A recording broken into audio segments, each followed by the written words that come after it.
In this video, I will show you how to clean up storage on Android. First, you want to uninstall any application that you no longer use. Simply press and hold an app, then tap on uninstall to remove it and free up storage.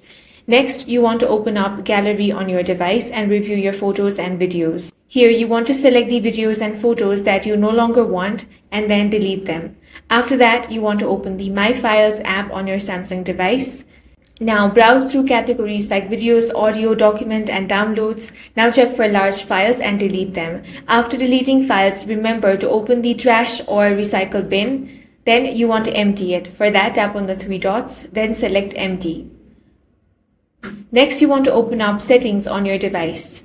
Now tap on device care. Then select the option of storage. Here you want to delete the duplicate files or large files. Then head back. Now tap on memory.